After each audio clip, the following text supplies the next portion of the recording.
Meow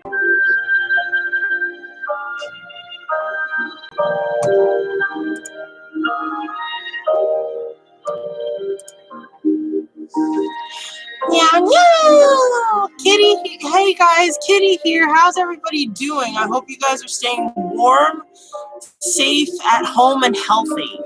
It's been pretty tiresome and exhausting these past month or so.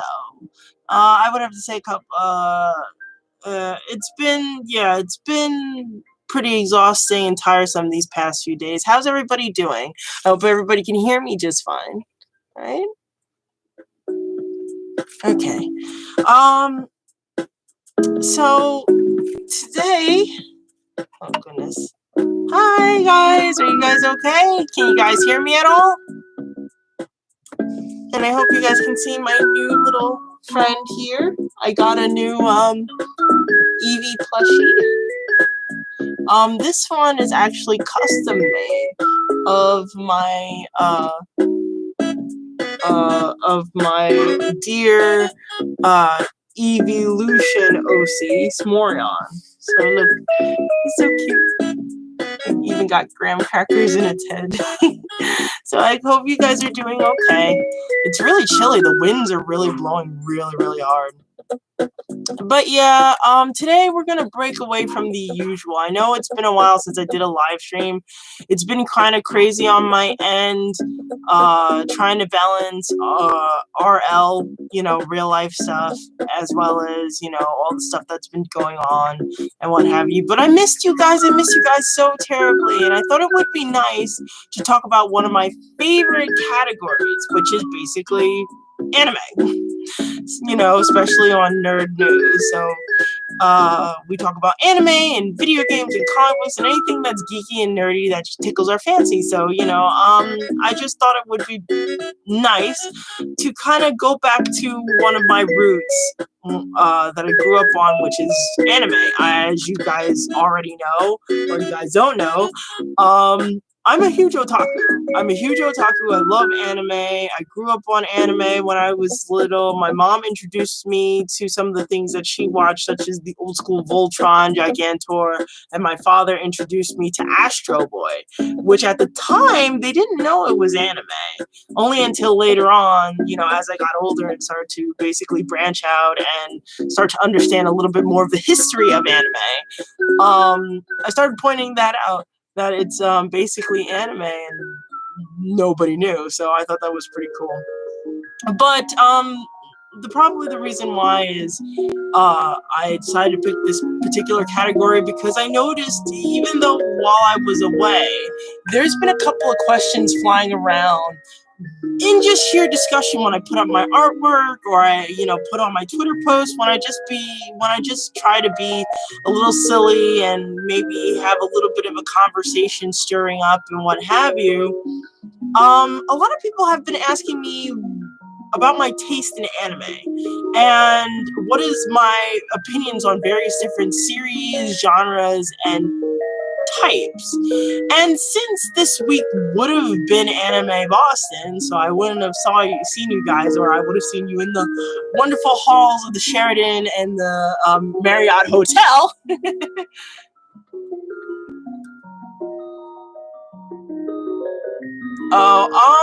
Slippers. I'm not wearing slippers. I'm wearing like socks, thermal socks, or they're like sock slippers. So they have like fleece inside them. So it acts like a little bit of both. But yeah, like I was saying before, since this week would have been Anime Boston, and I, fondly remember of last year of being in the Sheraton and the Marriott Hotel. Don't worry, guys, there's always next year.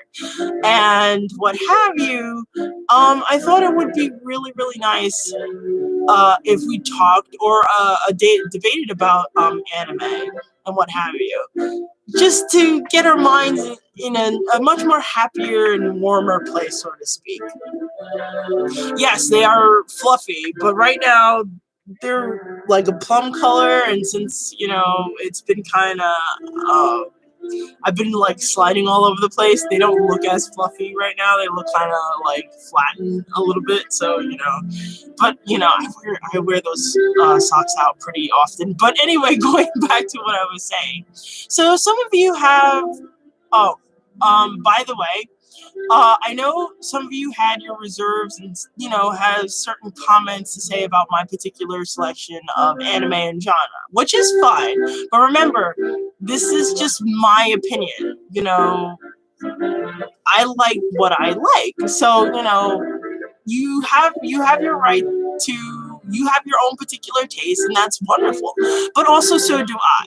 So, this is mainly just my opinion. I will answer the questions from my point of view and from my lens and how I feel about certain types of anime. Just putting it out there, because I know a lot of people have, their own particular viewpoints and taste in genre of anime. Because I like Mario 64, even though, yes, we're talking about anime, I'm also a huge gamer as well. I'm a huge gamer. I'm a geek all around. I love science fiction, I love video games, I love comic books and such. And I think the video game genre has some pretty good soundtracks. So, I just thought it would be quick and easy, and everybody recognizes some of the video games. I know, and also, this particular selection that I picked out has a very soft selection. So at least to a certain extent, it's not loud enough to overshadow what I'm talking about. Because some anime songs are very epic sounding and very loud and very you're amped up and stuff like that. Oh, I'm sorry to hear that. Unfortunately, maybe later on down the line, it will have some music that you do like. But let's begin with the conversation at hand.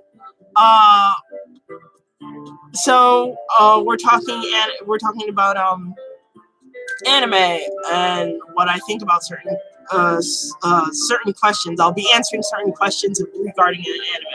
Thank you very much. Thank you. I decided to change the background, something a little different, and also, again, since it was going to be Anime Boston this week, I thought something to rep the week would be really, really nice. But anyway, let's start with the first question. So the first question is, what is the anime that I hate to date? Now, me personally, I don't necessarily like to start with the negative ones, but since this was the first question on the list, I'll start with this one. And unfortunately, the anime genre I have to say is Akame ga Kill. Akame ga Kill is one of the most, I have a strong dislike for that anime. And I know many of you are probably shocked from that answer, but, or couldn't fathom why I dislike the anime.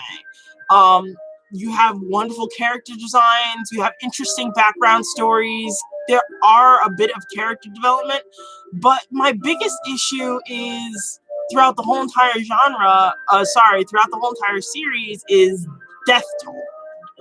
Now, a lot of people are saying, well, death is mainly it's basically it's the fact of life. You can't really do much with it. And I understand that. But the thing of the matter is, it's the same type of feeling that I had with Marvel and Dragon Ball Z, the Dragon Ball Z series. I do love both genres. Even anime Marvel, I count.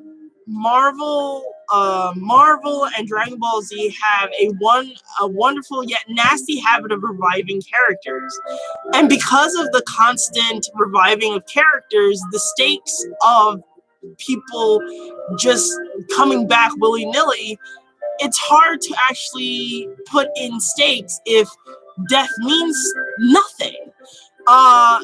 Also, death can also work the opposite way. If everybody dies, or you know that everybody is going to die, and there's really not much of hiding it.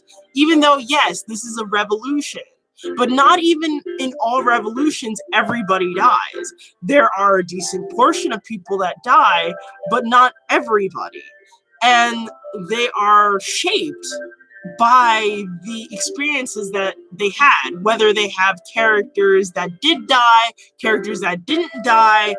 The horrors that they saw during the revolution does shape a person. And I feel that, like reviving people out of death so abundantly, it's the same type of feeling with all the characters pretty much dying.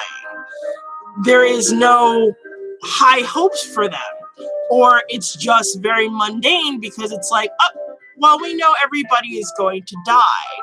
You know, I better not get really attached to anybody because there really isn't any point of it. And which stinks, because you had some really decent characters that I thought could grow even more so, and could have a lot of challenges after trying to find their way after experiencing something like that. You know, how I've been raised up to be a revolutionary fighter or a defender of this corrupted empire, and finding out that I was basically one of the villains. I didn't realize that all these people were dying, and I was defending the very empire that was causing most of these deaths and these injustices. Or you know, I fought, and now pretty much my my platoon or my group or my faction is pretty much gone. How do I bounce back from that? Or I've been a warrior for so long, now how do I fit in when there is no battles to be had anymore? Or suffering from PTSD, or trying to maintain a just system after the fact. You know, those could be potential rough patches and conflicts and challenges for characters to grow even more so. But nope, everybody dies. In the series. Well, for those, I'm sorry, I forgot to say, there will be spoilers in the very beginning of this video. I deeply apologize if I didn't mention that. For those who haven't seen Agami Got Killed. So spoiler, giant spoiler ahead, I am so sorry. But yes, unfortunately, nope, everybody dies throughout the whole entire series, and it makes me very upset and frustrated. And you had some really good characters besides the fact of the character designs. And also, the way they died was also stupid in various different ways. Like, Mine, having the character Mine die like that out of the blue, I thought that was very, very unusual. You know, especially the fact that the biggest excuse that they had was, oh, her weapon drew too much energy out of her, and yet she died. While you had other characters that died in fantastic fashions, like, I hate to say it, but Lobo, I believe his name is Lobo, or Limbo, Limbo, which he was the comic relief, and he always dressed in green, and he fought with wires. Or Bolt, Bolt, I believe his name is, the one with the armor that basically Tatsumi inherited some of his the armor from.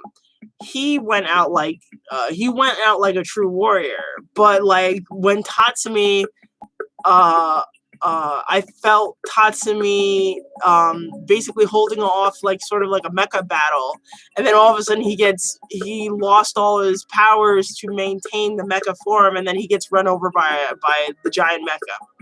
I think that was totally stupid. And then also the fact that Nez's death, she was off her rocker. I just wasn't happy with how it ended. Also the fact that Chelsea, she made a hasty decision to take on the villains by herself, and basically, you know, well, I thought that was a dumb decision. I wasn't upset about her death too much because it was basically, like I said, it was a dumb decision. And sometimes death comes when you make really dumb decisions. So that could be just one of them. Also, one of my favorite characters in the show, Leona. She was the iconic cat girl who basically, yes, give kudos to her for basically killing the main villain, which was the supervisor of the Emperor. And she got a chance to kill him, even though she did die at his hands as well, being shot in, I believe, in the stomach or the hip somewhere. But she did get shot. And I thought it was like, you know, her to basically die in an alley like a wounded animal. I get it, you know, being a cat girl and all, but I think that was a little bit on the nose. So yeah, I really don't like, I have a strong, passionate dislike for that anime. So I'm sorry for those who really like the anime. Like I said, the anime is not a total loss. It's just, I just don't care. What really just, the deaths outweigh everything else. The story, you know, unfortunately, the story, the concept was really cool. But it's just, it was just too many deaths in so many silly ways as well, and not enough characters surviving to see the aftermath of what they have done. You know, that type of thing. So, yeah, that's it. Akame ga Kill. Most disliked anime that I've seen. Okay, next question. What is the most overrated anime? Now, I have to say it would have to be Naruto, hands down. And I hear you guys in the background, oh man, she really doesn't know what she's talking about. You know, she hasn't been around anime. Shush. I don't, trust me. Let me explain the reason why I feel that way. Okay. I give Naruto kudos for being one of the hugest, one of the biggest animes that brought anime to the forefront. Even though I still give Naruto props, but I still feel that Sailor Moon and Dragon Ball Z was the first ones to actually start. Well, one of the biggest animes to catch the appeal of mainstream media, because anime has been around for quite some time. It's been around since around World War what is it, towards the end, I would have to say like the 50s, with I would have to say the late 50s, early 60s. Anime has been around for a lot longer, and that is due to, because of the fact of what had transpired in World War II. One of the main reasons that got one of the main things that got them on their feet was the technological district, not Ikebukuro, Akihabara, which was a huge hotbed for technology and foreign goods. Especially the fact that they were trying to get on their feet since, you know, since what happened on D-Day. So another thing that came out of that was you have the rise of Toho, you know, the Toho monsters, or as we know as the kaiju genre, sort of an allegory for you know, the bombings of Nagasaki and Nagasaki and Hiroshima. And then later on you had the rise of technology with the grandfather of anime. I can't remember his name. It's really terrible, but he was the creator of Astro Boy and Gigantor. Taking after a little bit of Disney animation at the time. So, you know, you still had old school anime such as Astro Boy, Speed Racer, and Gigantor. But I feel that Sailor Moon and Dragon Ball Z were still the first ones to actually say, well, hey, animation can be taken into a whole entire different level. Because, you know, we had our cartoons in the 90s, but they weren't as detailed and as intricate as and as Japanese anime at that time, especially the fact that even before Sailor Moon Dragon Ball Z, you had Robotech, and you had a little bit of the Gundam series here and there. So, it's just the fact that I feel that Naruto, they amped Naruto up to be this huge thing that basically jump started anime. And I think more the fact that I believe it's more of the Naruto fans that basically influenced my opinion on it, because they felt at the time when Naruto first came out that it was like the best thing ever. When actually in reality you had a lot of series way before Naruto that were really, really good. What I will give Naruto is, yes, I understand that the manga industry was in trouble and it was about to hit a crash. If it wasn't for Naruto to come out of the blue like that and save manga, then and only then I will say that it did a really good, decent job and was able to bring anime and manga to the forefront. But I will not say that Naruto is the best thing that has ever been. There's so many other animes that are also really, really good. And then on top of that, I've watched a couple of episodes. Well, no, I watched all the episodes of Naruto all the way up to the exam. I tried to sit through the rest of it, but it just dragged on with a lot of fillers. And I guess you could say this is the same way I feel about Bleach, especially now that I actually started to rewatch Bleach on Netflix. Still have the same issue. I don't get me wrong, I like Bleach, but there is still a lot of fillers, and it gets kind of boring at certain points.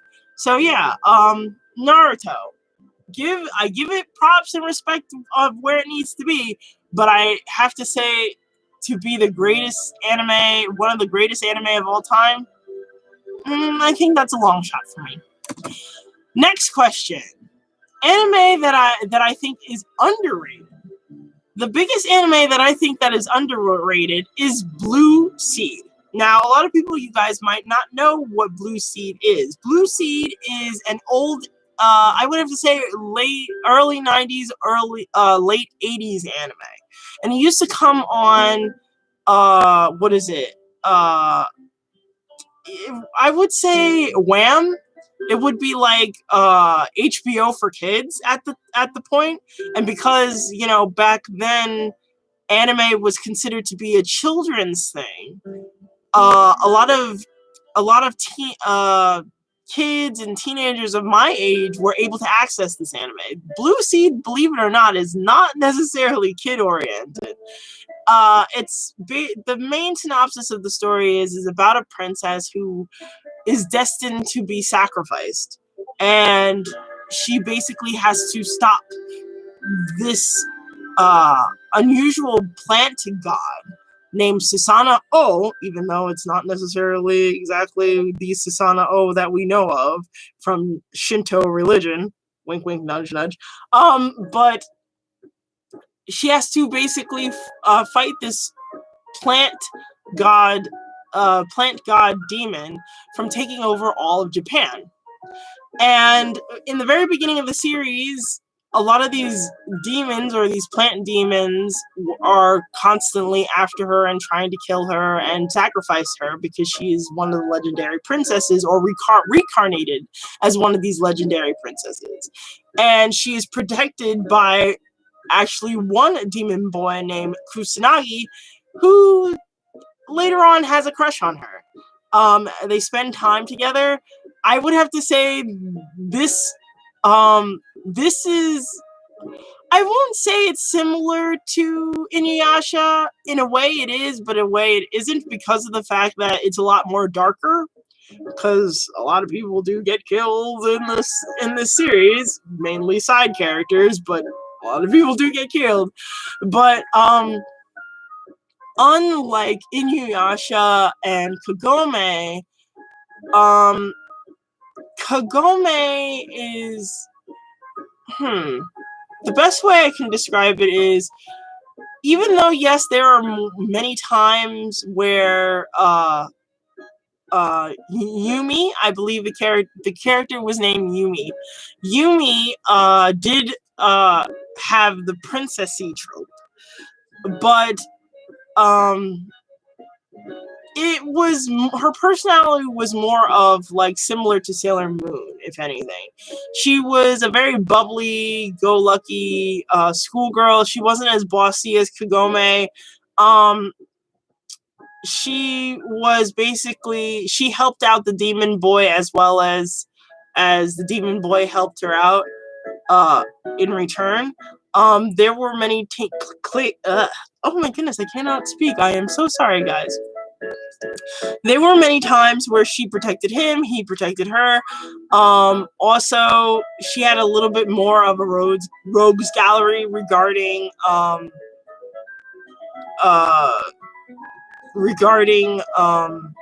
protectors, such as a Shinto priestess, a secret agent. Her father was like a research agent or in charge of a research facility that studied these monsters in hopes to protect Japan.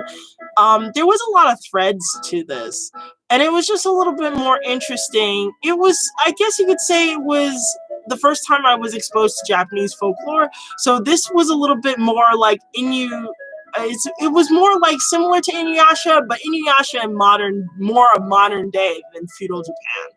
So, I would say I would recommend it to people. I say give it a watch. It will show its age because the animation is like old school, so it's like, yeah. Yes, it has been a while.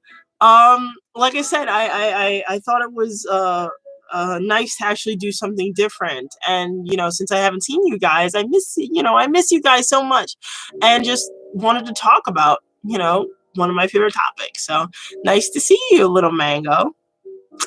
So onward to the next question. So, like I said in the previous question, the most underrated anime is Blue Seed. I would recommend it to anyone. Please check it out.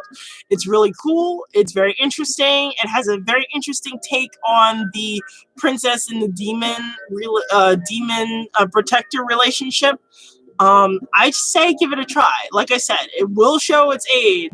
What am I holding? I'm holding my new Eevee plushie. This one I created myself. This is Smorion. So this is my baby, and you'll see her more often when I do a lot of Pokemon and anime based live streams. So say hello to the baby. So yeah. So my little Smorion is basically helping me on my live stream today. So yeah. So hi. Smorion! Smorion! Anyway, so the next question is, what is my most favorite, if not, thank you very much. What is the anime that you love the most? And I have to say Kill La Kill. And I know that anime is very, very recent. Some of you guys might have heard of it. Some of you guys might have not. But Kill La Kill is one of, if not one of the most beloved animes that I have in my menagerie, because, or in my library, is because it really spoke out to me as an individual. First of all, it was the first time Trigger took the magical girl trope, which is one, if not one of my favorite tropes in anime, is the magical girl.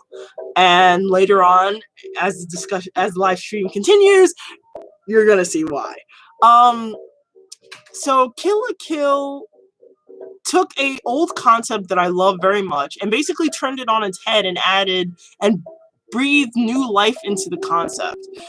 We've come in contact with so many magical girls, Sailor Moon being the biggest one, Card Captor Sakura, you have Glitter Force, Little Witch Academia, Madoka Magica. I mean, of course, all of them have their own, their own special spin on it. Especially my Madoka Magica. You have like Revolutionary Girl Utena, and you have Pretty Cure and Cutie Honey and all these other magical girls. But what stuck about Kill la Kill, first of all, was the main character was a tomboy. Now, yes, I have seen Ketsumi no Yaiba, but we'll get to that in a little bit later. So give me a second. But going back to Kill la Kill, first of all, Kill la Kill stars a tomboy, and if you guys know any of me, if you guys know me personally, besides the conventions, besides the cosplaying and all, that I am a straight up tomboy. When I was younger, I wasn't really interested in a lot of the more feministic aspect, or yeah, the feministic aspects of being a woman. I was willing to get down with the boys as far as like sports. You know, I wore sweats, suits, and hoodies, and to a certain extent, that really hasn't changed that much. I really wished, you know, I'm starting to break out of that and try different things, just, you know, to change it up a little bit. But even liking anime and video games was considered a guy thing when I was little. So, you know, I did a lot of things that mainly guys did, and I didn't really, you know, I didn't really have a lot of female friends to basically dictate otherwise. So having Ryoko Matoi was this huge breath of fresh air to have, instead of a really fluffy, really feministic female character being a magical girl, we went the other spectrum of the tomboy. And I loved every minute of it when she was on screen. And it just resonated with that part of me. I just love how Ryuko Matoi acted. Yeah, sure, I wasn't really big on the profanity, but when but still, she was just really, really cool to be on screen. And what I love about it even more so, even though she was a tomboy, it didn't replace herself as a woman. Because especially when you grew up in the 80s and 90s, you couldn't, you know, that if you had to be a tomboy, that was your personality and that's it. No, it's more like this is her personality, but it didn't remove the fact that she was also a woman. That, you know, she was a young lady having her issues and just wanted to keep on going with her life. She was a full realized character, and I love it.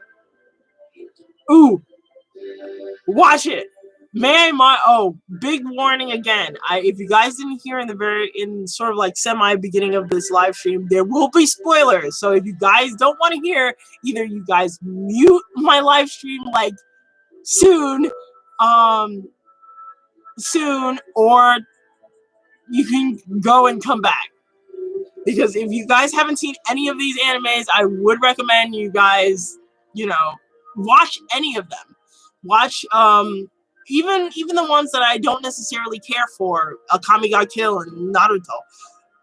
Excuse me. I would recommend those to you too, so you can come up with your own opinion. You know, it's nice to exercise your own brain and come up with your own opinion. Give it a try. If you like it, you like it. If you don't, you don't. So, you know, but going back to me gushing over Kill la Kill. So, yeah, Ryoko Matoi was fun, resonating with that side of me. You're welcome, little Mango. So yeah, Kill la Kill, you know, was a tomboy, and then also the fact that they evaluated or reorganized or reimagined the transformation for the magical girl transformation, where she basically owned her power. And then also, you know, a lot of cases in magical girl universe, they kind of sort of like surrendered themselves to the power, versus where she had control or a symbiotic relationship with her magical MacGuffin in this series, which made me so happy. So whenever I see somebody does an anthropomorphic version of Senketsu and Ryuko, I'm all for it. Just seeing the symbiotic relationship they could have been lovers if there was an anthropomorphized version of Senketsu. It's some, oh, I love it so much.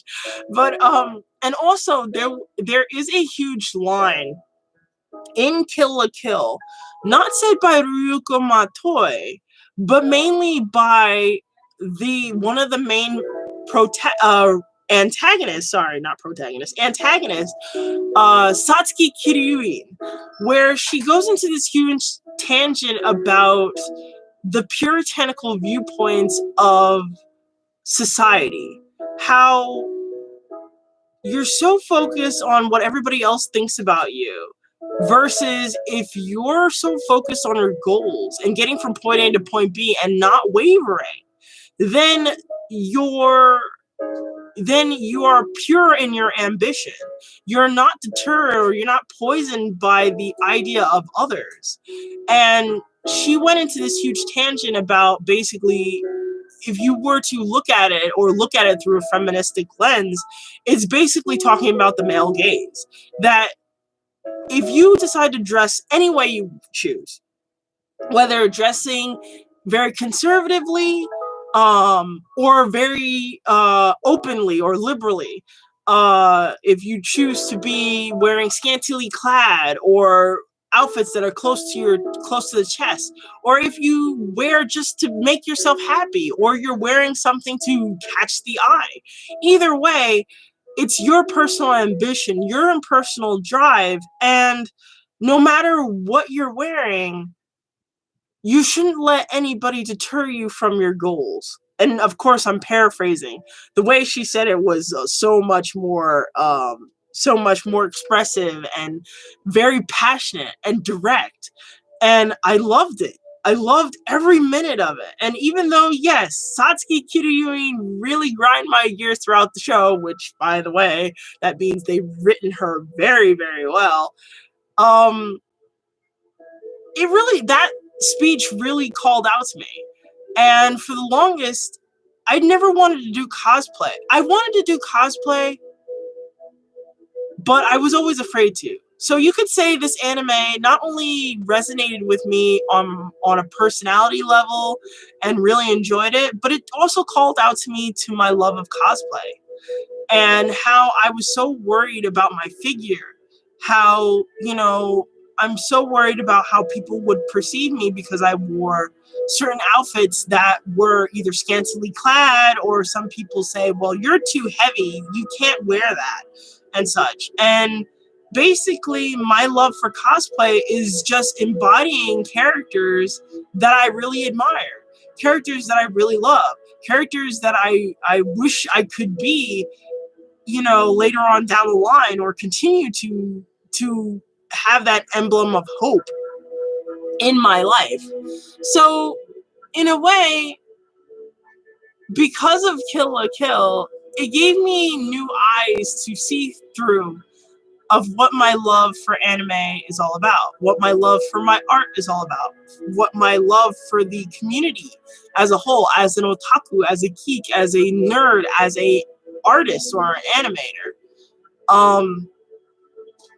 It called out to that aspect of me, and I feel it changed me for the better.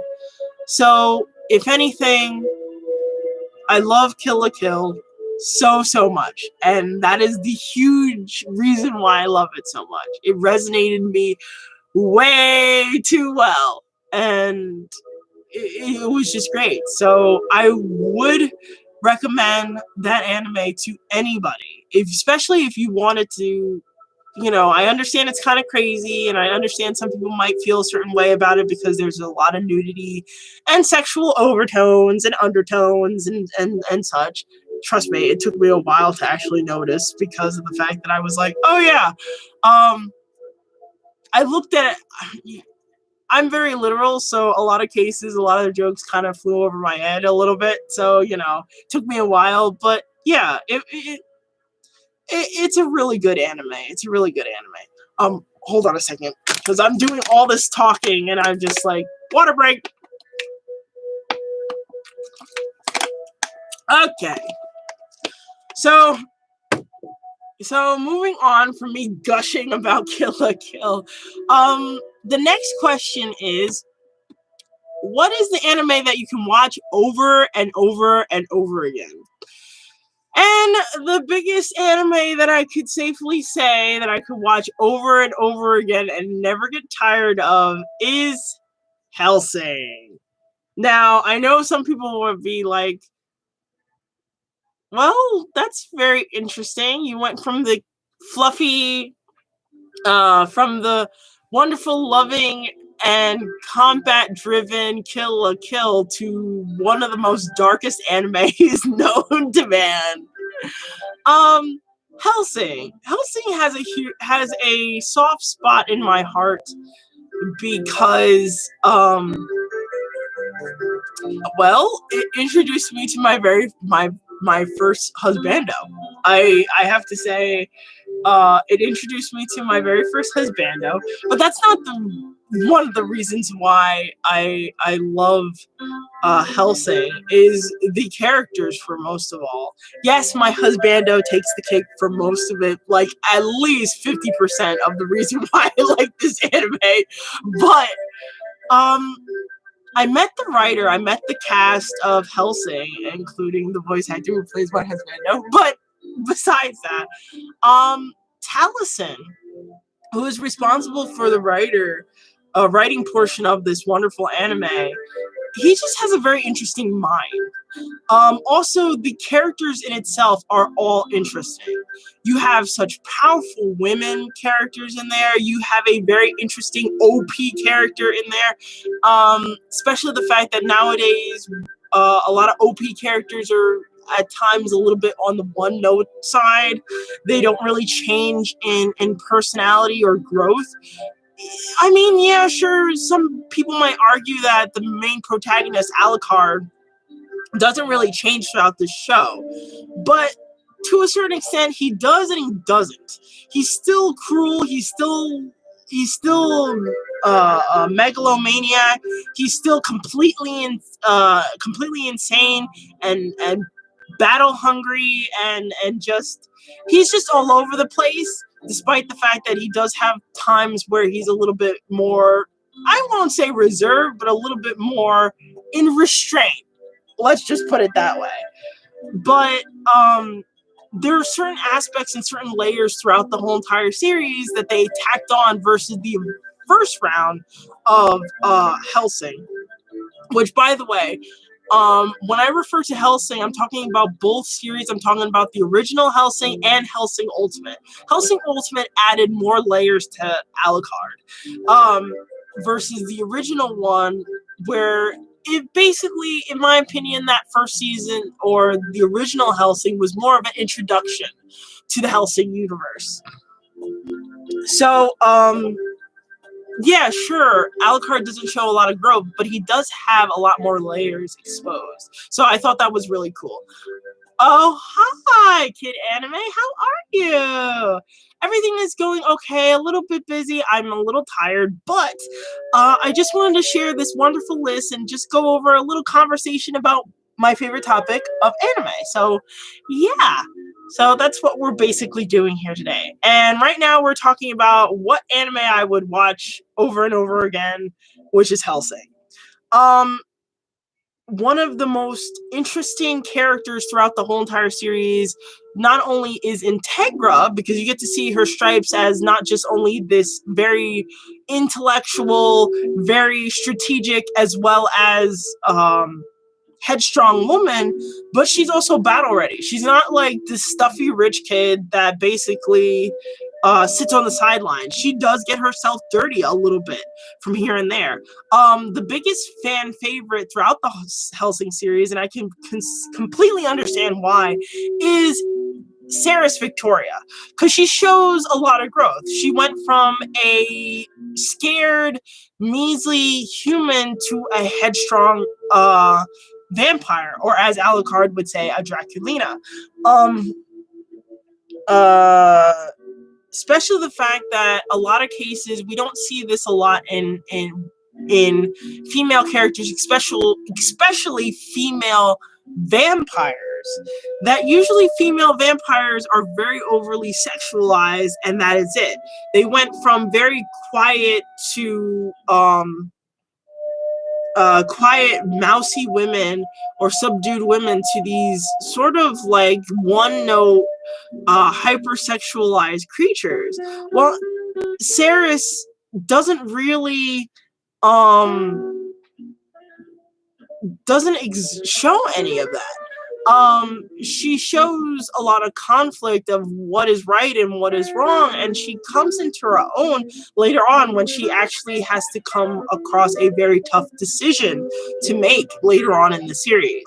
I know, yes, there's going to be spoilers throughout, but I'm going to try to keep this non-spoilerly because I feel that if you spoil this one, as you can tell, I'm basically favoring this over any other.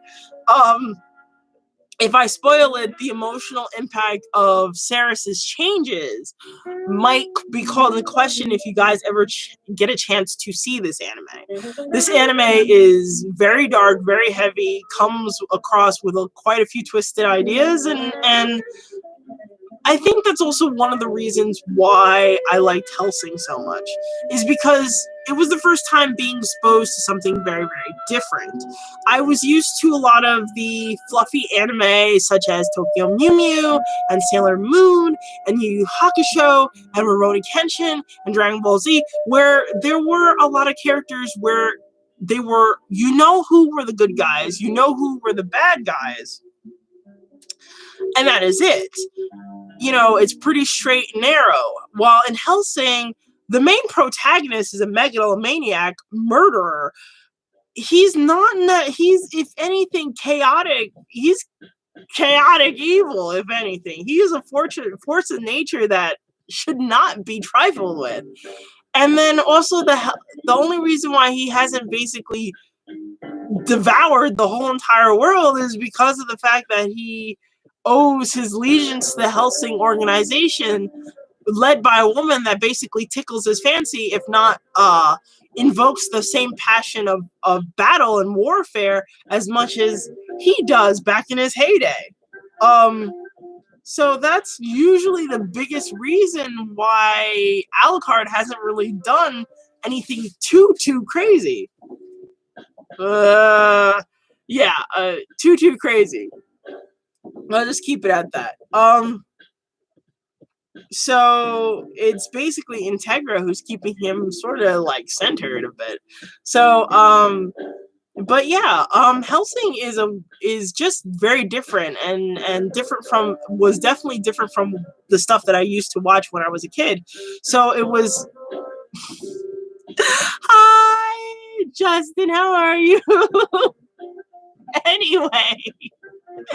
So yes, so Hellsing was completely different and devoid of the anime that I was accustomed to, and made me feel a little bit more interested and intrigued about anime as a whole, of the different genres and what I might like, what I didn't like, and of course, Alucard, being him and his sexy self, made my anime travels and journey a whole lot easier.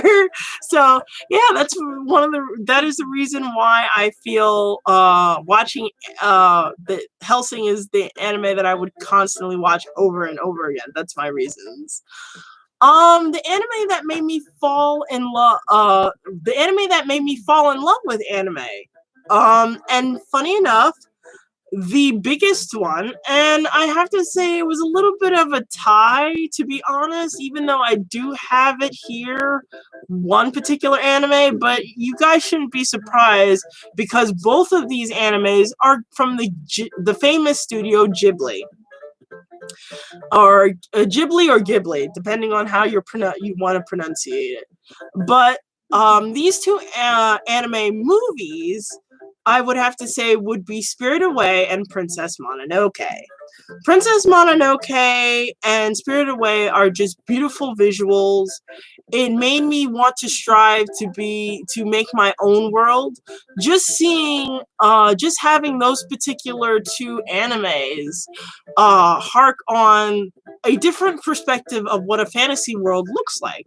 And we're used to stories like Midsummer Night's Dream and the more Anglo-European aspect of fairy tale storytelling, fairy tale stories, such as, the Feywild and fairies and nymphs and the Greek mythologies. But this was the first time where we went to someplace completely different versus the constant European viewpoint and actually looked at it from a Shinto point of view. And seeing how, like in Princess Mononoke, how the gods and some points, some humans were so in tune with nature that the animals even had their own speech and language, and they were considered to be deities and were to be respected. How spirits were a little bit different, how demons and gods were pretty much on the same wavelength. The only difference is a yokai, or a demon, was basically an uncelebrated spiritual creature that caused a lot of havoc at times. And it can vary depending on who you ask, especially with Moro, the wolf god. First of all, I love, out of all the goddesses that I've experienced throughout my studies of mythology, such as Aphrodite being one of my favorite, or Hecate, the goddess of the moon and magic and necromancy, and then you have Bastet, which is one of my utmost favorite Egyptian goddesses, the goddess of womanhood and life and guardianship and protection in Egyptian folklore. But Moro, the wolf god, the way they perceived her, the way they drew her out was just wonderful and beautiful, and she was breathtaking, even though she had such a huge disdain for humans, which is understandable. Because we humans destroyed her forest. She like that scene where Ashitaka basically talks to her and she's sitting on the rocks in the middle, bathed in the moonlight, and how she explains how the trees end up dying and they're crying, but no human could hear them. The sense of poetry that went into Princess Mononoke, of how we should have sort of like the symbiotic bond with nature. And the same thing with Spirited Away. Spirited Away, well, first of all, Spirited Away harked back to my love for one of my favorite fairy tales, Alice in Wonderland. How you have this little girl who was trapped in a sort of like a spiritual zone, a place where usually a lot of spirits come in to relax. And they had bars and restaurants and a bathhouse and all this other place, and sort of like an inn where people, came by and rested, but it was mainly for like fairy folk and spiritual creatures and demons and stuff like that, and ancient gods.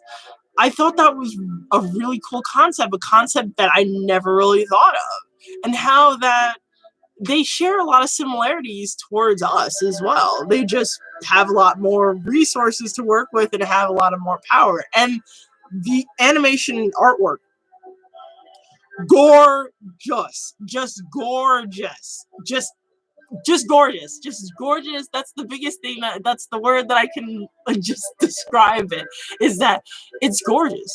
I loved every minute of it. I was wowed and breathtaking. I was like, I want to draw like this. I want to take people and kind of imbue them and take them to a place that they never seen before, something that is sort of like a dream-like state. That's something that is beyond beauty in your wildest dreams, and to feel that as an adult is just wonderful. And that's one of the reasons why I love those two movies, and gave me so much love and hope to express myself through animation, or through anime and artwork. So how many, let's see, how we're an hour in. Let's see, how many questions? 1, 2, 3, 4, 5, 6, 7. Okay, so we have 7 more questions. So We're like, I think at least a little bit halfway done. So, okay. So, moving on to the next question. Anime that changed, what is the anime that changed my life? Hands down is Sailor Moon. I know, surprise, surprise, especially the fact that in the previous questions, I did mention Sailor Moon on several occasions, especially when I was talking about Hellsing and I was talking about Blue Seed and I was talking about Naruto, you know, my feelings towards Naruto. Sailor Moon was the one that changed my life. Because first of all, we did not have, I didn't, when I was little, I grew up on a lot of comic books. And the first time I fell in love with a female heroine, a heroine from, or a hero, a female hero is Storm from X-Men. Uh, Due to the fact that it was a character I never saw before, she looked different from everybody else.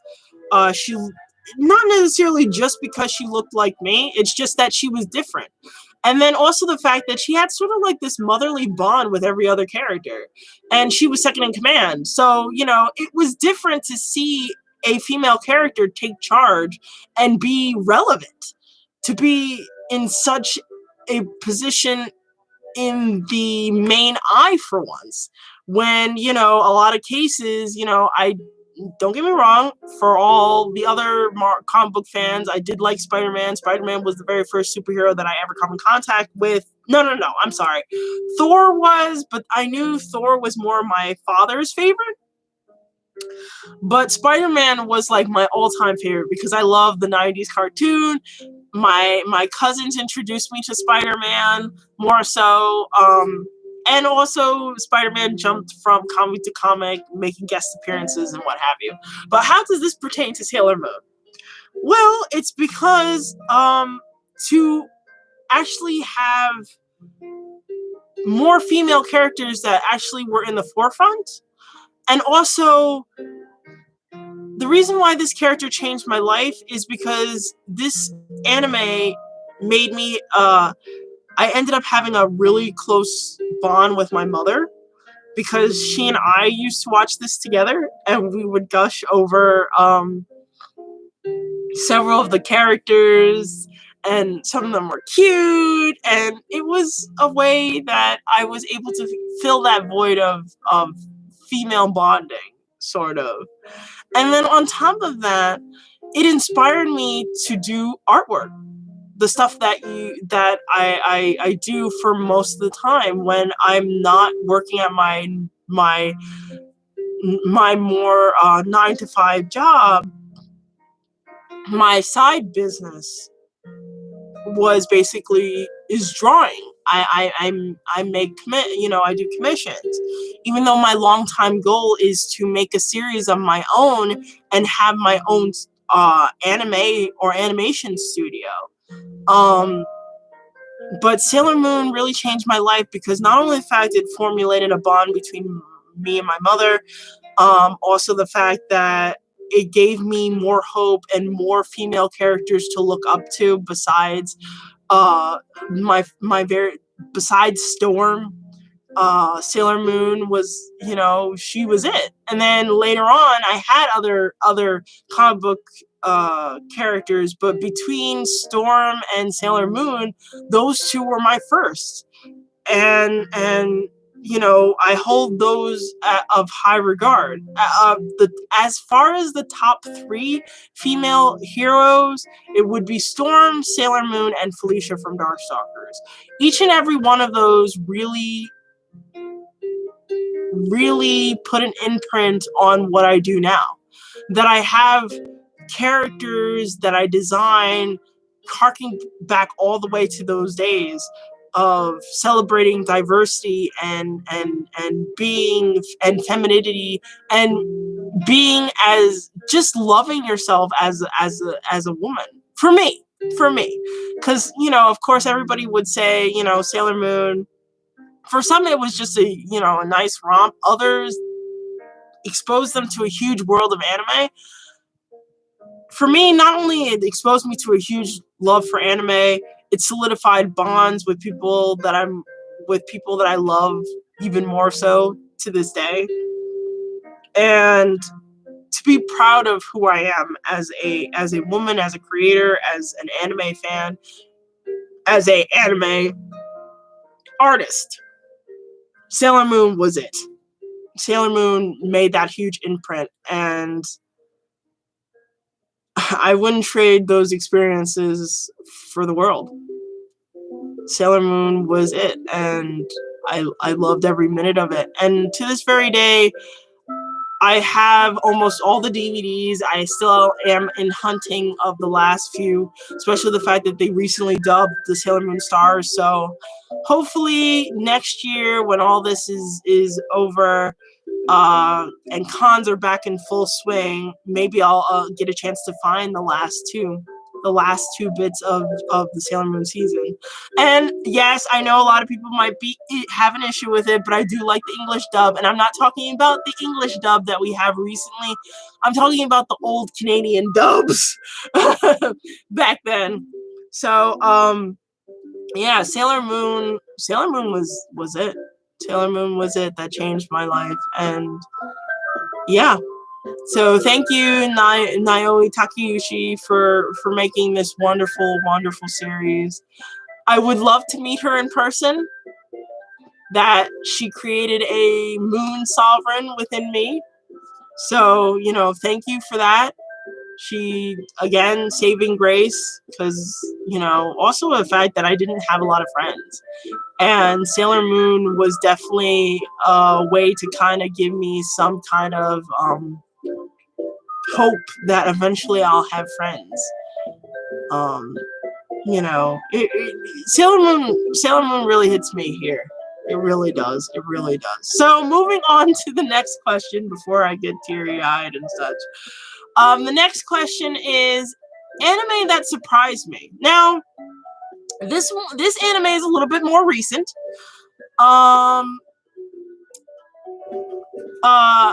For the longest, throughout my whole entire lifespan as an otaku, I've come across a lot of anime that are action-oriented, high fantasy-oriented, a lot of shonen, a lot of like semi-science, a lot of science fiction, mecha anime, even like Hellsing is considered science fiction / horror on the horror action genre.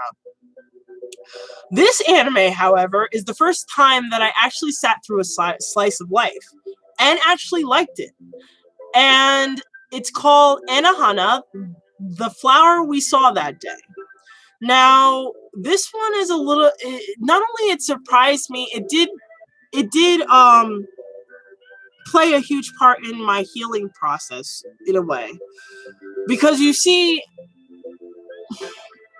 this is going to be a little, you know, I'm sorry if it gets a little bit heavier in this particular section of the video, but, or section of the live stream, but Anohana, the flower that we saw that day, really called back to a situation that happened to me, I believe, 2015 so far, I would have to say, 4 or 5 years ago. I lost my best friend. She was a fellow otaku like me. A lot of cases, she was the very first friend that I've had in college, or true friend in college. And when she passed away, which was a very sudden situation, it really hit me hard. And a lot of cases, you know, I will never forget her, because a lot of the stuff that I do now, a lot of my habits, a lot of the interest in anime that I watch is because of her. Having a second husbando, Sebastian Michaelis, she introduced me to Black Butler.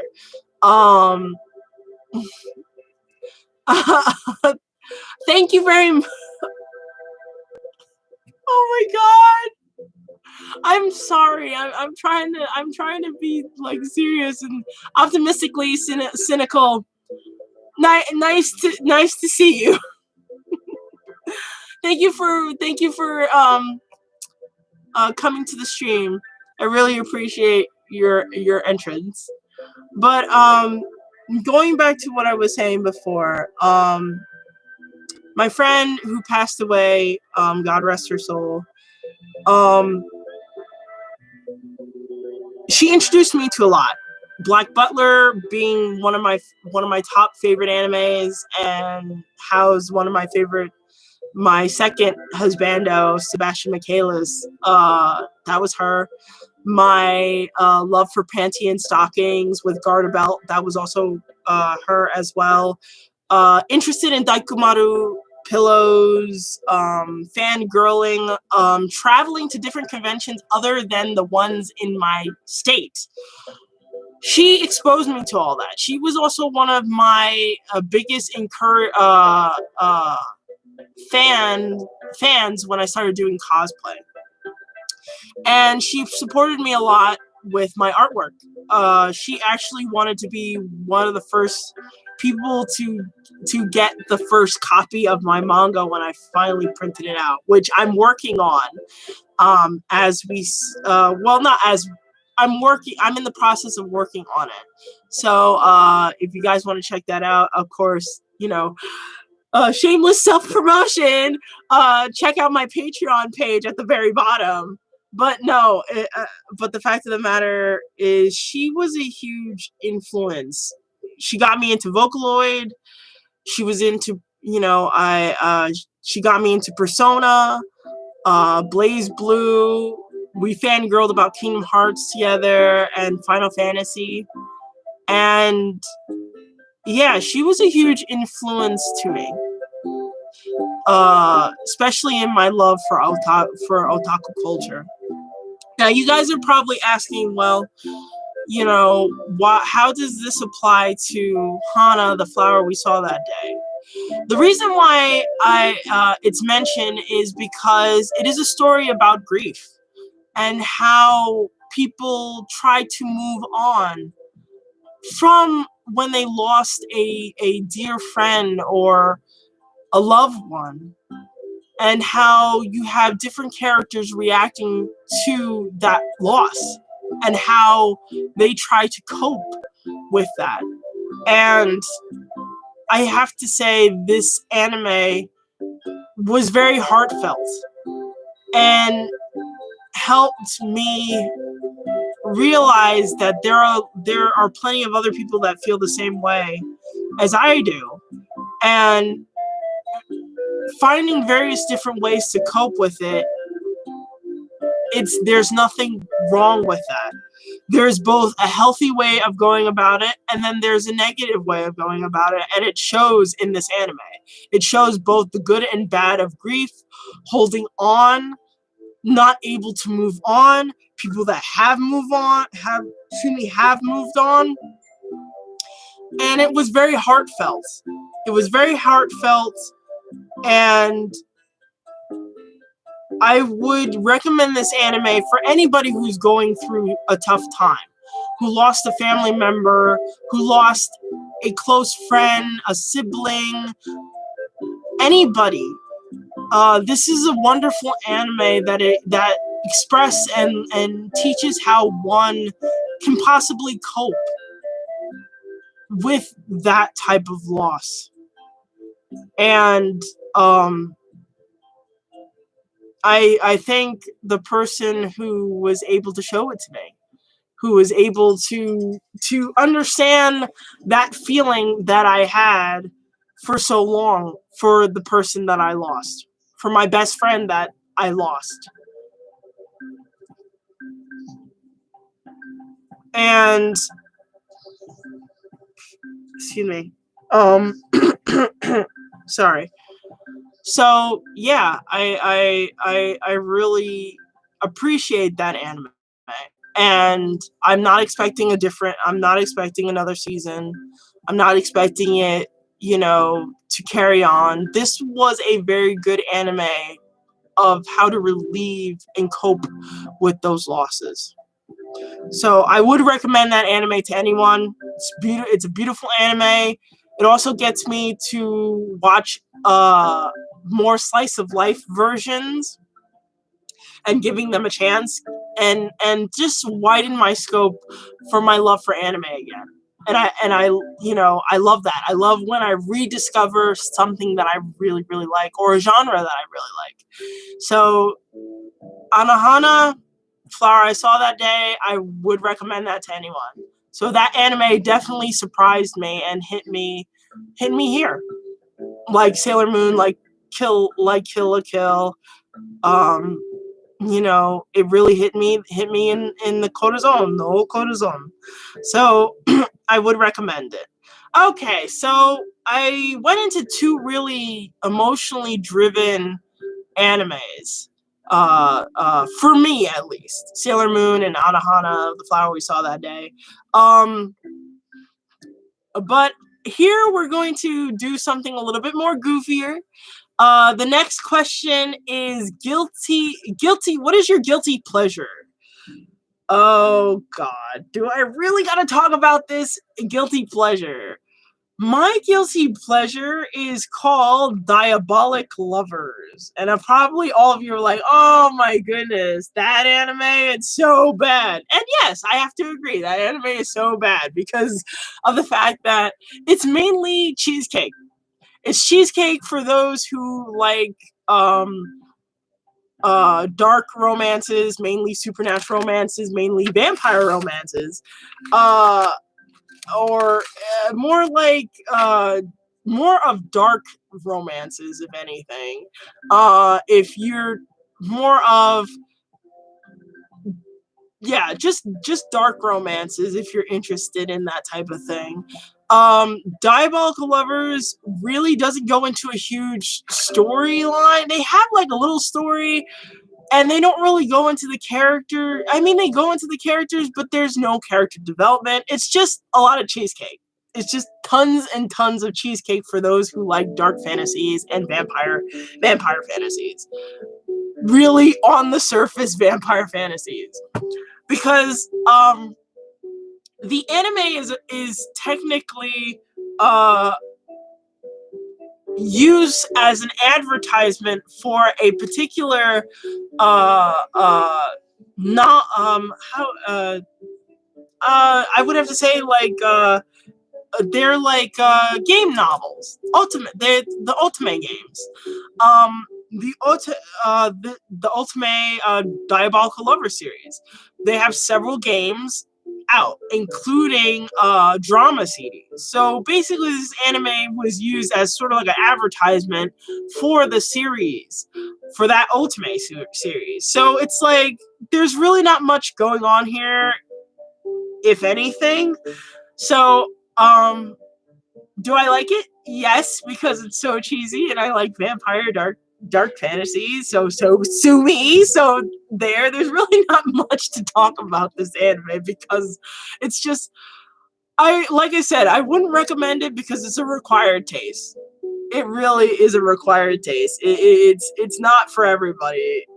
If you don't like vampires and you don't like dark fantasies, and if you don't like a really really bad protagonist that basically throughout the whole entire series has you like, oh my god girl, what are you doing, you should get out of the house by now, these guys are crazy, I don't know why you hang around them that often. Yeah, if you don't like any of that, or you catch yourself saying those types of things and you just like tired of seeing her basically get the short end of the stick in every single situation, then yeah, you're not gonna like this anime. So this anime is basically a required taste. And I guess you could say I'm just one of those girls who I'm just weird. Anyway, if you want to watch Diabolical Lovers, you can, but don't expect a full-length story. I have to say the games are a lot better. They're a lot more delved into the story because the characters, if you were to compare them to the game, they are very interesting, give or take.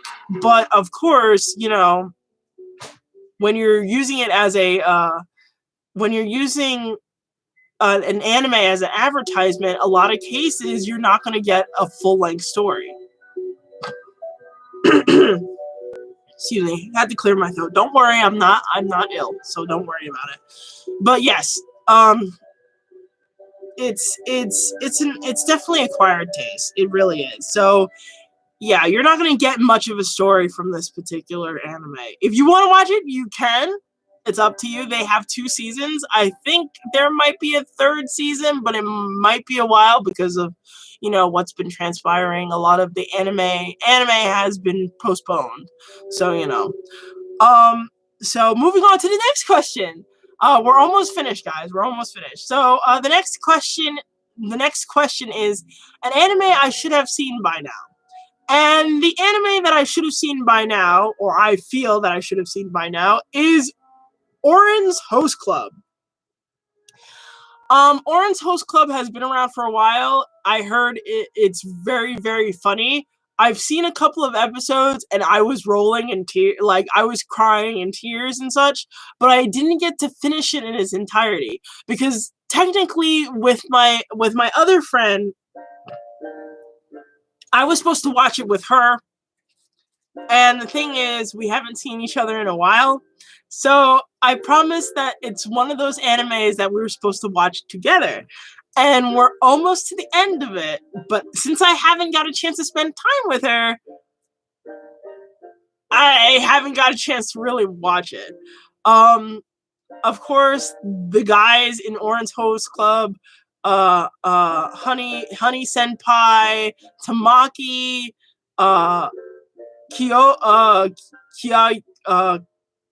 Kakyoin. No, not Kakyoin. What am I? I'm thinking JoJo. What am I doing?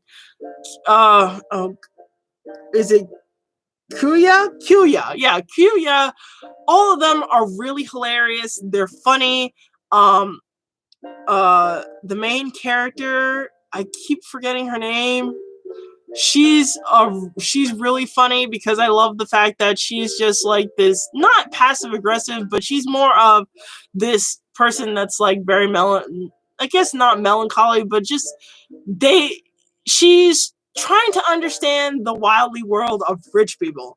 They have too much time on their hands and they come from really rich families and they're basically trying to entertain each other. The main character, I believe her name is Haruhi? Haru. Sorry, Haru. So Haru basically gets into this school with all these rich kids, and this is due to the fact that she did it through hard work. So she can't, so this is a person looking, outside looking in, and seeing the ridiculousness of how they entertain each other is just hilarious. So she gets into the school, and then she knocks over a priceless vase. And now she is caught basically trying to pay the school back for the broken vase. And she has no money. She's not really, rich. And it's like, a $50 million, like a $5 million vase and stuff like that. So in order for her to pay it back, she ends up becoming one of the guys of the host club and entertains very high-standing rich women. And the shenanigans ensue. These guys are just hilarious. All of them. They're just fun. They're just freaking funny. And Haru is just hilarious of how she manages to fit in with the rest of the hosts at this host club. And also the relationship of Haru and Tamaki blossoming is just, it's beautiful and it's a riot. I would recommend this anime to anyone. Hopefully I'll get a chance to finally finish it, because it's terrible that it takes me this long to finish an anime series. When usually most anime series that I go through like that. So it's like, yeah, this shouldn't be. So yeah, that's how I feel about Orange Host Club. I should have seen it by now. But, anyway, better late than ever. Anyway, the next question is a great anime to see. Excuse me, guys, another water break, sorry. Doing all this talking. Anyway, so third to last question. We're almost done, guys. We're almost done. So, it's kind of getting late, so, I'm going to kind of speed this up a little bit. Okay, so great anime to see. A great anime to watch is Rise of the Shield Hero. Now, a lot of people are saying, oh, you're one of those Rise of the Shield Hero fans. Yes, I am. This anime is really good because of the fact that it takes on the spin of an RPG. Also, I love the fact that the main protagonist is not your customary hero. He doesn't do things because it's the right thing. He does it because it's a sense of survival. Yes, he is a hero. There is no doubt about it. But due to a series of events of his kind nature, unfortunately taken advantage of, he's not one of those heroes that basically is resilient to things that are happening, that are really bad happening to him. In the very beginning of I'll basically quickly go over the premise real quick. Again, spoilers ahead, so I deeply apologize for that. But basically, is this: four heroes are basically summoned to this fantasy-based kingdom in an RPG type style. The person who represents the shield hero gets basically screwed over every chance they get. The king doesn't like the shield hero. The shield hero befriends a person, but it turns out to be that person turns out to be a total douchebag. The so-called friend that he makes, she takes advantage of him by basically seducing him, getting him to buy expensive armor for her, and then basically does a full-on trial and full-on trial, and accuses him of sexually assaulting her, which later leaves him ostracized from society, as well as labeled as a sex offender. He's automatically branded as a villain because of that. Come to find that the girl who made this call and accused him of this sexual assault turns out to be she is a sociopath and a psychopath. No, not okay. And basically you follow this hero and how he has to deal with this hardship of people looking at him as from a villain's lens, to the point where he has to do things that are of villain-like nature, such as basically, instead of people volunteering to join his party, he had to basically acquire a slave girl in order to do that. And throughout the whole entire anime, he goes through an uphill battle just to do the right thing, let alone basically being labeled as an offender, and on top of that, as a slave wrangler, and basically not necessarily a savior of a village. Well, actually, no, that's not true. But I mean, later, it's just an uphill battle because of the fact of the way they treat him. It's a really good anime to show that not necessarily all heroes are praised, like Goku or Deku or Naruto or Ichigo. There's some people that are basically perceived as villains, but they're heroes on the inside. They're just hardened because, well, people keep treating them and taking advantage of their kindness. It's heartbreaking, but at the same time, gives it whole entire different look of the isekai format, of that a new look on isekai anime. Because isekai animes have become a lot more popular as the years have gone on. So yeah, definitely an anime to watch. Really good anime. I know there's supposed to be a second season. I don't know how they're going to top it because the first season was really, really good. I really enjoyed myself. And I was rooting for the protagonist the entire way. Because, boy, I was so tired of people kicking dirt in this guy's face. Like, seriously. Okay, going on to the second to last question. We're almost done. We're almost done. So, second anime question. Anime you wish you never watched. Attack on Titan, hands down. And you guys are probably howling and basically are mad at the sight of this. I'm sorry, people, but Attack on Titan. Oh, Attack on Titan. I'm not a huge. Let's start with this. I'm not a huge horror fan for starters. So when I was watching this anime, it really put me off. The first episode, I couldn't. I watched it, but when it came to that fate churning part with Eren's mother dying, I had to basically minimize the screen because of the fact of how traumatizing it was. I was expecting another answer. Really? Okay, all right, that's fine. You know, to each his own.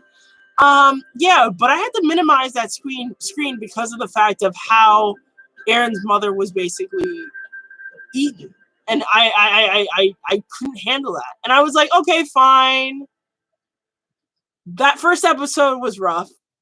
Maybe later on the episodes would get better. I don't have to constantly see like the horror aspect of it. Boy, was I wrong. Oh my goodness, it got worse. And you know, every single character that I try to get attached to, it's like, boom, they're dead. Boom, they're dead. Oh, I like you too. Boom, you're dead too. And it's like, are you freaking kidding me? It got so bad with every character being eaten in such terrible ways. I literally rage quit on this keyboard. Hold on. Sorry, sweetie. I gotta put you down for a moment. You see this keyboard here? I rage quit with this keyboard. I basically flipped it over by episode, I believe, seven and a half, where Eren was basically eaten, and you know, that was it. And I was like, I can't take it anymore. Even the main character gets killed because at this point in time, I know that a lot of anime, it's not the difference between storytelling in the United States versus storytelling in anime is, in anime they have no problem taking out main characters. I noticed that. They are willing to go there versus westernized or American or domestic comics. If they do take out a main character, eventually that main character, there's a huge chance that main character might come back. With anime, they have no problem expressing or talking about tragedies versus in a domesticated animation, not so much. So, in a way, yes, I was upset because it's like, with piling on of characters that, oh, I like this character. Ooh, they're dead. I like this character. Oops, they're dead too. To have the main character on top of that, I just couldn't take it anymore. And then also I felt really sick watching all the people getting eaten and stuff. So it's like, during that time frame, I just wanted to just drink tea and that's it. I was just like, I'm going vegetarian. I give up eating. I just want to drink tea for the remainder of my life, and that's it. I know, but at that given time, I know he comes back.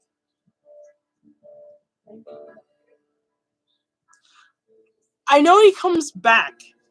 But at that given time, I was so fed up with how everything was going, I couldn't sit and take it anymore. It was so much tragedy throughout the series. So like, from 1 to 7, 7, 8.5, It was nothing but tragedy.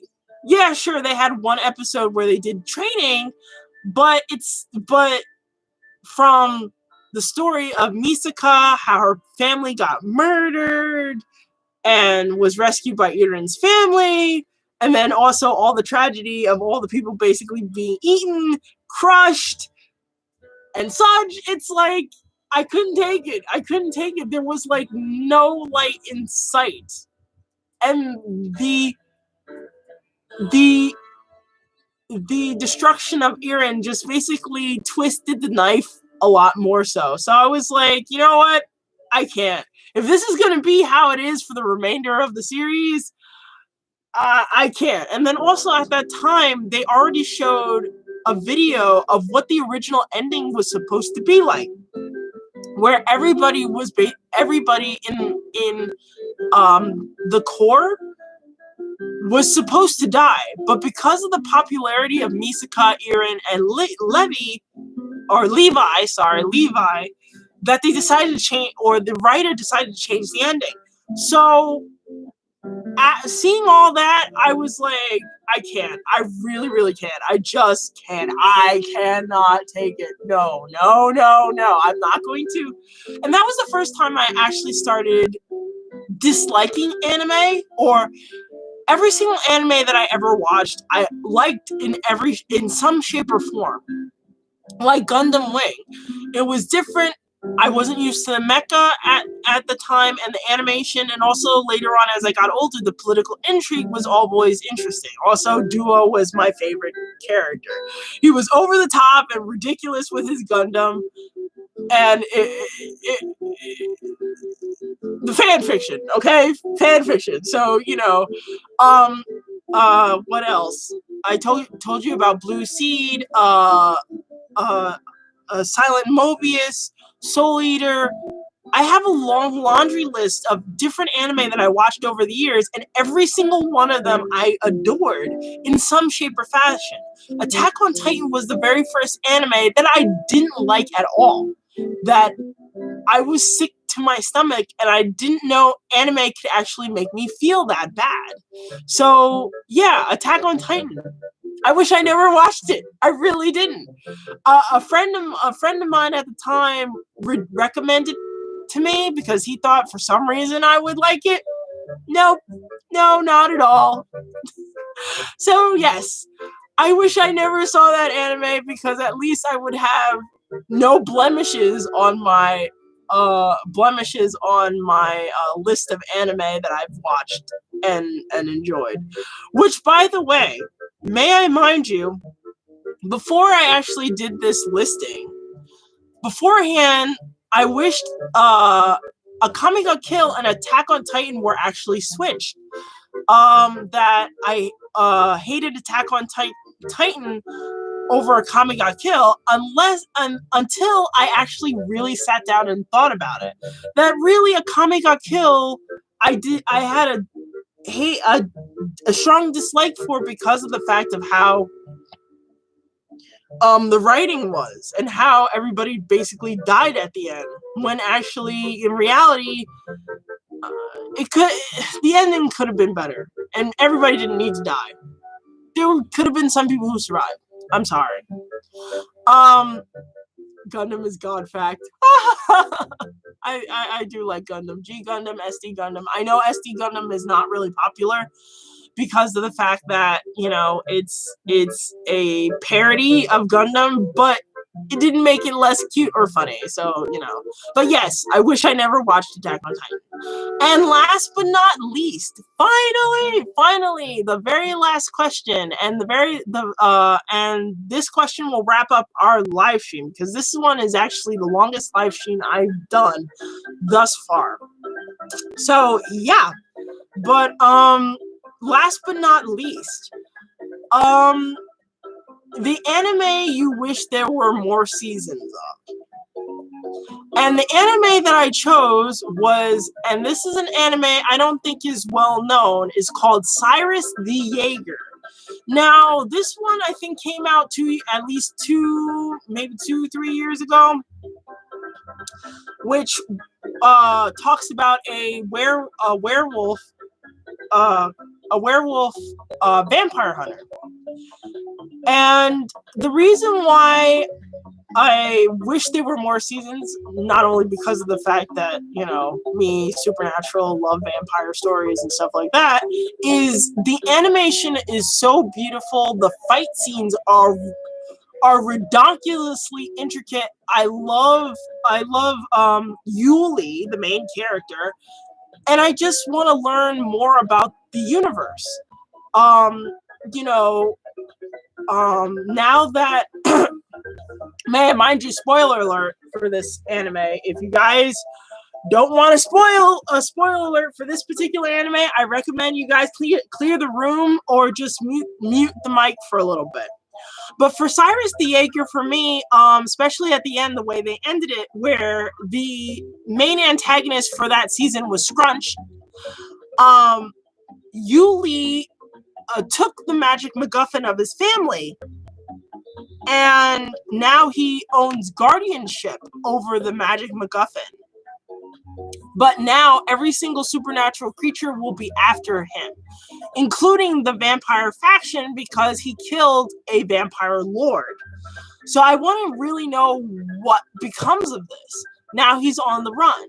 He's separated from the other Jaegers, which are a vampire hunting group. A bunch of them are outsiders, and they just stumbled. This takes place during when Japan finally opened its borders and was basically trading with America and the European powers at the time. So, you know, it was like, I would have to say, I have to say the 30s. I have to say it would be the 30s. Yeah, it would be like the 1930s. So, excuse me. I'm sorry about that, guys. My apologies. So, yeah, I just wish they had more seasons. That's it. Because it just looks so interesting. I love the fight scenes. The animation is really, really good. Very beautiful. Very clean. Very clean. And, the characters are very interesting. I would like to learn more of the Jaegers. We found out a little bit more about the professor, that unfortunately he was responsible for some of the bad things that that happened to Yuli, which is Yuli. I would like to know a little bit more about the other Jaegers. They didn't talk about the other hunters, the other vampire hunters in the group. I would like to know more. I would like to know more what happens to some of the side characters, especially the person who, I believe her name was Ryuko, who was an heiress to a Japanese family. So I wanted to know more what comes of her. So, you know, there was just a lot of questions, and I just want to see more of that series. I just really hope that they decide to do a second season. So, yeah, we'll see. So, and that's it for the anime questions. I hope you guys really enjoyed the live stream. I really appreciate it. Thank you guys so much for stopping by and willing to listen to me rant and rave about all the stuff that I really love and I really adore and stuff like that. And also saying hello to my new little baby. I'm glad that you guys came up. I really hope you enjoyed yourselves. I'm hopefully next Friday I'll come up with another subject. Since we talked about anime this week, maybe next week we'll talk about comics, because I know there are a few things that are stirring around the comic book world. And I would love to talk about it. And I would love to get your guys' input. So yeah. So if you guys want to keep an update of what I've been doing, what are my plans, my updates for my art, please check out my Facebook and Twitter page. It will be at the bottom in the description bar. Also, if you guys want to see all the other projects that I'm doing, especially the ones that are concerning about my manga, please check out my Patreon page. I really appreciate it if you guys want to keep this channel afloat and keep my artwork flowing and win some really cool prizes as well as some unique merch. I would recommend a little donation to Patreon and stopping by my store would do a huge help. I really appreciate you guys. I really love you guys, and I hope to see you guys in the next video. Okay, I'll see you guys later.